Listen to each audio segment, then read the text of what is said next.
காலையில் அலார்ம் வச்சு எந்திரிச்சு அறக்க பறக்க கிளம்பி வேலைக்கு ஓடுறதுங்கிறது நம்ம எல்லாருக்கும் வழக்கமாயிடுச்சு. இன்னிலேருந்து நீங்கள் வேலைக்கே போக வேண்டாம். ஆனால் உங்கள் வாழ்நாள் முழுக்க தேவையான வசதிகளோடு வாழலாம் அப்படின்னு சொன்னால் அது எவ்வளோ நல்லாயிருக்கும். வணக்கம் and welcome to financial freedom Tamil. நம்ம சேனலில் பர்சனல் ஃபினான்ஸ் இன்வெஸ்ட்மெண்ட் பற்றி பயனுள்ள தகவல்களை பகிர்ந்துட்டு இருக்கோம். நம்ம சேனலை சப்ஸ்கிரைப் பண்ணிக்கோங்க. இந்த பெல் நோட்டிஃபிகேஷன் தட்டிட்டு உங்கள் ஃப்ரெண்ட்ஸுக்கும் ரெக்கமெண்ட் பண்ணிவிடுங்க. இன்றைக்கி நம்ம ஃபயர் பற்றி தான் பேசிகிட்டு இருக்கோங்க. ஃபயர் அப்படின்னா financially independence and retire early. So இப்போது இது ரொம்ப எளிமையாக புரிஞ்சுக்கலாம். இப்போ உங்கள்கிட்ட ஒரு பெரிய தொகையை நீங்கள் சேர்த்துட்டீங்க, அந்த பணத்தை முதலீடு செய்வீங்க. அந்த முதலீட்டிலேருந்து வரக்கூடிய ரிட்டர்ன் உங்களுடைய ஆண்டு செலவை விட அதிகமாக இருக்குதுன்னு வச்சுப்போமே. அதுக்கப்புறம் நீங்கள் பணத்துக்காக வேலைக்கு போக வேண்டிய கட்டாயம் இல்லை. நீங்கள் விரும்பின வேலையை செய்யலாம், விரும்பின விதத்தில் செய்யலாம், இல்லை நீங்கள் சும்மா இருக்கணுனாலும் இருக்கலாம். இதைத்தான் நம்ம ஃபயர் அப்படின்னு சொல்கிறோம். இப்போ ஏன் இதை பற்றி நம்ம அதிகமாக பேசுகிறோம் இந்த காலகட்டத்தில் அப்படின்னு பார்த்தீங்கன்னா, இப்போ நம்ம எல்லாருக்குமே வேலைங்கிறது ரொம்ப மன அழுத்தம் தரக்கூடியதாக மாதிரி இருக்குது. அதுவும் குறிப்பாக நம்ம ஊரில் ஒரு ஒர்க் லைஃப் பேலன்ஸ் அப்படிங்கிறதுக்கு எந்த ஒரு மீனிங்குமே இல்லாத அளவுக்கு இருக்குது. நிறைய ஒரு டாக்ஸிக் ஒர்க் என்விரான்மெண்ட், இது எல்லாத்துக்கும் மேலே இவ்வளோ உயிரை கொடுத்து வேலை பார்த்தாலும் இந்த வேலை நிரந்தரமா அப்படிங்கிற ஒரு பயம் நமக்கு இருந்துக்கிட்டே இருக்குது. நிறைய வேலை இழப்புகள் இருக்குது. ஸோ இப்போ இந்த சூழலில் நம்ம எந்த அளவுக்கு முதல்ல இந்த ஃபயர் அப்படிங்கிற கான்செப்டுக்கு நோக்கி நகர்றோம் அப்படிங்கிறது ரொம்ப முக்கியம். இது நான் ஏற்கனவே சொன்ன மாதிரி இது நீங்கள் வேலை பார்க்காம இருக்கணும் அப்படிங்கிறது இல்லை. வேலை பணத்துக்காக கட்டாயமாக செஞ்சே ஆகணும் அப்படிங்கிற நிர்பந்தத்திலேருந்து நீங்கள் வெளியே வர்றது தான் ஃபயர். ஸோ இப்போ இதில் ஒரு அடிப்படையில் ஒரு 3 வகையை அதை நம்ம பிரிக்கலாம். Lean fire, regular fire and fat fire. இயல்பான ஒரு வாழ்க்கையை நீங்கள் வாழ்கிறதுக்கு என்ன மாதிரியான பணத்தை நீங்கள் சேமிக்கணும், முதலீடு செய்யணும் அப்படின்னு பண்ணுறது தான் ரெகுலர் ஃபயர். இல்லை நான் ரொம்ப ஆடம்பரமான வாழ்க்கை எனக்கு வேணும் அப்படின்னு நினச்சா நீங்கள் அந்த ஃபேட் ஃபயருக்காக திட்டமிடலாம். இல்லை என்னால் மிக எளிமையான ஒரு மினிமலிஸ்ட் வாழ்க்கை என்னால் வாழ முடியும் அப்படின்னா நீங்கள் லீன் ஃபயர் அப்படிங்கிற முறைக்கு போகலாம். லீன் ஃபயரில் என்ன ஒரு அட்வான்டேஜ் அப்படின்னா, மிக குறுகிய காலத்திலே நீங்கள் அதை உருவாக்கிட முடியும். உங்களுக்கு சம்பளம் ரொம்ப குறைவுன்னு வச்சுப்போம். எனக்கு குறைவான பணம் தான் சேமிக்க முடியும், ஆனாலும் நான் ஃபயர் எடுக்கணும்னு பார்க்குறேன், சீக்கிரமாக நான் வேலையை விடணும்னு பார்க்குறேன் அப்படின்னு நீங்கள் நினச்சிங்கன்னா இது உங்களுக்கு லீன் ஃபயர் உங்களுக்கு பொருத்தமானதாக இருக்க முடியும். அதே போல் இப்போ நீங்கள் நான் ஒரு 45 வயசுலையாவது வேலையை விட்டுறணும்னு பார்க்குறேன், ஆனால் இப்போ எனக்கு ஏற்கனவே 30-35 வயசு ஆச்சு, நான் இனிமே தான் சேமிப்பு முதலீடெல்லாம் தொடங்கணும் அப்படின்னாலும் உங்களுக்கு இந்த லீன் ஃபயர் தான் பொருத்தமானதாக இருக்கும். இது எல்லாத்துக்கும் மேலே உங்களுக்கு ஒரு எளிமையான வாழ்க்கை வாழ முடியும், அது எனக்கு இயல்பானது தான், எனக்கு அதில் எந்த சிரமமும் இல்லை அப்படிங்கிறது உங்களுக்கும் சரி உங்களுடைய குடும்பத்துக்கும், முக்கியமாக உங்களுடைய ஸ்பௌஸுக்கும் அதில் உடன்பாடு இருக்குது அப்படின்னா நீங்கள் இதை பார்க்கலாம்.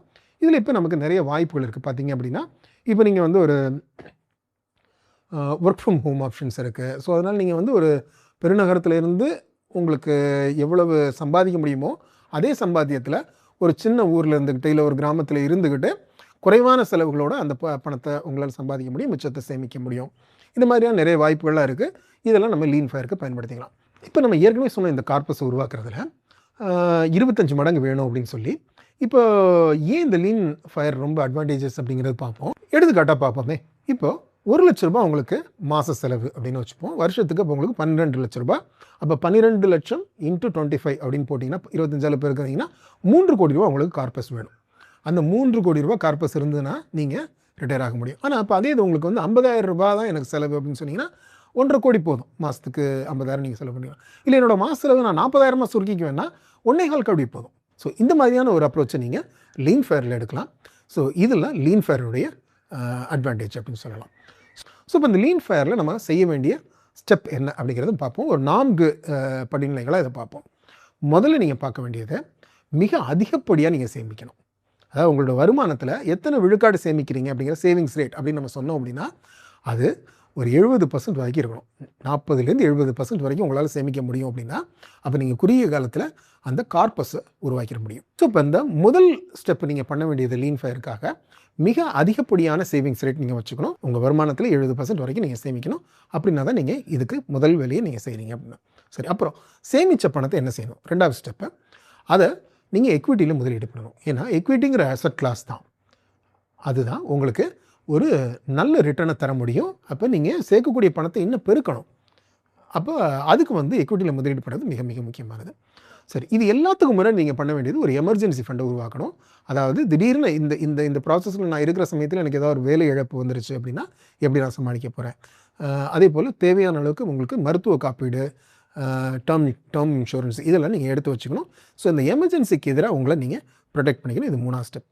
ஸோ ஒரு 4வது ஸ்டெப்பு, நான் இவ்வளவு பண்ணி என்னால் வந்து முழு கார்பஸ் என்னால் உருவாக்க முடியல அப்படின்னாலோ, அப்புறம் இந்த கார்பஸை வந்து நம்ம நீங்கள் வேலையை விட்ட உடனே அதுலேருந்து பணத்தை எடுக்கிறது அப்படிங்கிறத பண்ணாமல், அதுலேருந்து இன்னும் கொஞ்சம் அது பெருகட்டும், இன்னும் கொஞ்சம் அந்த ரிட்டர்னில் அது இன்னும் காம்பவுண்ட் ஆகட்டும் அப்படின்னு அளவு பண்ணுறது இன்னும் ஒரு நல்ல விஷயம்.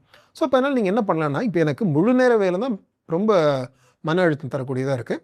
ஸோ இப்போ நான் இந்த முழு நேர நான் வந்து என்னுடைய 25 மடங்கான கார்பஸை நான் உருவாக்கின உடனே நான் வந்து வேறு சில பேசிவ் இன்கம்க்கான சில வழிகளை நான் பண்ணலாம். நான் வந்து ஒரு பார்ட் டைம் ஜாபுக்கு போகலாம்.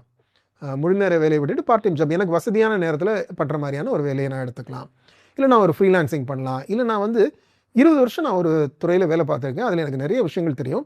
அதை நான் மற்றவங்களுக்கு டீச் பண்ணலாம். இப்போ நிறைய ஆன்லைன் கோர்சஸ் நீங்கள் பண்ண முடியும். நீங்கள் ஆன்லைனில் ஒரு ட்ரெயினராக அவங்களை எஸ்டாப்ளிஷ் பண்ணிக்க முடியும். இல்லை நிறைய டிஜிட்டல் பிஸ்னஸஸ் உருவாக்க முடியும். ஸோ இந்த மாதிரியான வழிகளெல்லாம் பார்க்கலாம். அதில் வந்து ஒரு ஹைப்ரிட் மாடலில் உங்களோட இன்கம்மை நீங்கள் ஒரு வேறு விதமான பாசிவ் இன்கம் ஸ்ட்ரீம்ஸை நீங்கள் உருவாக்கிக்கலாம். ஸோ இதெல்லாம் நீங்கள் லீன் ஃபயருக்கு தயாராக வேண்டிய ஒரு வழிகள்.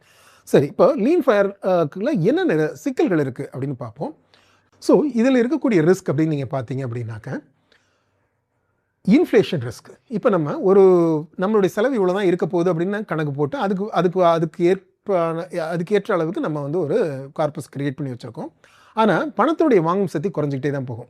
ஆனால் இப்போ நம்ம இந்த கார்பஸ் உருவாக்கியிருக்கதே நம்ம செலவுக்கு எடுக்கிற பணத்தை போக மிச்சம் அது வந்து காம்பவுண்டாக அலோவ் பண்ண போகிறோம். அது இன்ஃப்ளேஷனுக்கு காம்பன்சேட் பண்ணிக்குங்கிற மாதிரி தான் நம்ம இந்த 25 மடங்கு உருவாக்கியிருக்கோம். இன்ஃப்ளேஷனையும் நம்ம கணக்கு எடுத்து தான் உருவாக்கியிருக்கோம். ஆனால் நம்ம எதிர்பார்க்குறதோட இன்ஃப்ளேஷன் அதிகமாக இருக்குதுன்னு வச்சுப்போமே. சில குறிப்பிட்ட இடங்களில் அந்த இன்ஃப்ளேஷன் அதிகம். குறிப்பிட்ட பார்த்தீங்கன்னா இப்போ வந்து ஒரு எஜுகேஷன், ஹெல்த் கேர் இந்த மாதிரியான விஷயங்கள்லாம் பொதுவான இன்ஃப்ளேஷனை விட அது அங்கே அதிகமாக இருக்கும். அதே போல் இப்போ நீங்கள் பார்த்தீங்க அப்படின்னா, இப்போ நம்ம லைஃப் ஸ்டைல் இன்ஃப்ளேஷன், நம்மளோட வாழ்க்கை தரமும் போக போக உயர்ந்துக்கிட்டே போகும். அதுவும் செலவுகளை கூட்டும். இதெல்லாம் நம்ம இதில் இருக்கக்கூடிய ஆபத்துகள். அப்புறம் முக்கியமாக நீங்கள் ஹெல்த் கேருக்கான சில விஷயங்கள். இப்போ ஹெல்த் கேருக்கான இன்ஃப்ளேஷன் ஆல்ரெடி அதிகம்னு பார்த்தோம். நீங்கள் ஏற்கனவே நீங்கள் வந்து மெடிக்கல் இன்சூரன்ஸ் வச்சுருப்பீங்க. அதையும் தாண்டி மருத்துவ செலவுகள் வந்ததுன்னா அது நமக்கு ஒரு ஆபத்து உண்டாக்கிடும். அப்புறம் மார்க்கெட் வாலட்டிலிட்டி. ஏன்னா இப்போ நம்ம சேர்த்து வச்சுருக்க கார்பஸை நம்ம சந்தையில் முதலீடு பண்ணியிருக்கிறோம். அந்த முதலீடு வந்து ஏற்ற இறக்கத்தில் இருக்கும். ஸோ இப்போ திடீர்னு மார்க்கெட் பெரிய அளவில் கிராஷ் ஆகிடுச்சு அப்படின்னா குறுகிய காலத்தில் அது நமக்கு ஒரு நெருக்கடியை உருவாக்கலாம். ஸோ இந்த மார்க்கெட் வாலட்டிலிட்டியும் இதில் இருக்கக்கூடிய ஒரு சிக்கல். இது எல்லாத்துக்கும் மேலே பெரிய சிக்கல் என்ன தெரியுங்களா? உங்களுடைய சைக்கலாஜிக்கல் இஷ்யூஸ். என்ன ஆகும் அப்படின்னா, நம்ம இப்படி பரபரப்பாக வேலைக்கு ஓடும்போது அதில் ஒரு அழுத்தம் இருக்கும். அப்பா நம்ம கொஞ்ச நாள் நிம்மதியாக உட்கார முடியாதான்னு தோணும். அப்புறம் நீங்கள் வீட்டில் உட்காந்துட்டீங்க, வேலையெல்லாம் விட்டுட்டீங்க, உங்களுக்கு கம்ஃபர்டபுளாக உட்காந்துருக்கிறீங்க, உங்களுக்கு போதுமான பணம், செலவுக்கான பணம் வந்து உங்களோட முதலீட்டிலேருந்து வருது அப்படின்னா போர் அடிக்க ஆரம்பிச்சிடும். என்ன என்னோடய வாழ்க்கையில் என்ன நோக்கம், இல்லை ஒரு பர்பஸ் ஆஃப் லைஃபே இல்லையே அப்படிங்கிற மாதிரி ஒரு வெறுமை வந்துடலாம். அது மிகப்பெரிய சிக்கல். இது எல்லாத்துக்கும் மேலே ஒன்று, நம்ம மக்கள் வந்து நம்ம வேலையோடு ரொம்ப ஐடென்டிஃபை பண்ணிக்குவோம். நான் யார் அப்படின்னு கேட்டாலே வந்து நம்மளோட ஜாப் டைட்டில் சொல்கிற அளவுக்கு நம்ம அந்த வேலையோடு ஐடென்டிஃபை பண்ணிடுவோம். அந்த வேலையை விட்டுட்டோம் அப்படின்னா ஒரு சென்ஸ் ஆஃப் ஐடென்டிட்டியே போயிடும். நிறைய பேர் பார்த்துக்கலாம், இந்த ரொம்ப கவர்மெண்ட்டில் ஹையர் அஃபிஷியல்ஸாக இருக்கவங்களாம் ரிட்டைர்மெண்ட்டுக்கு அப்புறம் ரொம்ப சிரமப்படுவாங்க. ஏன்னா ஒரு அதிகார தோரணையிலே அவங்க இருந்து பழகிருப்பாங்க. அது இல்லை அப்படின்னா அவங்க ரொம்ப சிரமப்படுவாங்க. அப்புறம் எல்லாத்துக்கும் மேலே இப்போ நீங்கள் வந்து பொதுவாக இப்போ இந்த லீன் ஃபயர் அப்படிங்கும்போது நம்ம வந்து ஒரு சின்ன ஊருக்கு நகர்ந்துருவோம். ஏன்னா செலவுகள் குறைவாக இருக்கணுங்கிறக்காக நம்ம சொந்த ஊருக்கு போயிடுவோம். அது ஒரு சின்ன ஊராக இருக்கலாம், இல்லை ஒரு கிராமமாக இருக்கலாம், அங்கே போயிடலாம். அப்போ மறுபடியும் இப்போ சொந்தக்காரங்களோட நம்ம அதிக நேரம் செலவிடுற ஒரு இடத்துக்கு போகிறோம். அப்போ மக்கள் நம்ம மகளுக்கு பொழுதுபோக்கு புறணி பேசிகிட்டே இருப்பாங்க. இவன் என்ன வேலையை விட்டுட்டு வந்துட்டா சொல்கிறான், அவன் வேலையை விட்டு துரத்திட்டாங்க, வேலை போயிடுச்சு போல இருக்குது, நம்மகிட்ட ஏதோ பெருசாக எனக்கு ஒன்றும் பிரச்சனை இல்லைன்னு காமிச்சுக்க, ரொம்ப கஷ்டப்படுறான். ஸோ இந்த மாதிரி என்ன வேணால் அவங்க பேசிகிட்டு இருப்பாங்க. இதெல்லாம் நம்மளை பாதிக்கிற மாதிரி ஒரு மனநிலையில் நம்ம இருக்கிறோம் அப்படின்னா இது ரொம்பவே சிரமம். ஸோ நம்ம ஏற்கனவே சொன்னது மாதிரி நீங்கள் இதுக்கெல்லாம் நீங்கள் வந்து வேலையை விட்டணும் அப்படிங்கிறது கட்டாயம் இல்லை. வேலைங்கிறது உங்களுக்கு ஒரு ஆப்ஷன். உங்களுக்கு மனசுக்கு பிடிச்ச ஒரு ஹாபியை உருவாக்கிக்கோங்க. இல்லை நீங்கள் மனசுக்கு பிடிச்ச ஒரு விஷயத்தில் நீங்கள் கான்ட்ரிபியூட் பண்ணலாம். ஸோ இதுதான் இந்த லீன் ஃபயருக்கான வழிமுறைகள். இந்த வீடியோ உங்களுக்கு பயனுள்ளதாக இருந்திருக்கும்னு நம்புகிறேன். இந்த வீடியோவை மற்றவங்களோட பகிர்ந்துக்கங்க. உங்களுக்கு தனிப்பட்ட முறையில் பர்சனல் ஃபினான்ஸ் அட்வைஸ் தேவை அப்படின்னா நீங்கள் எங்களை அணுகலாம். நன்றி.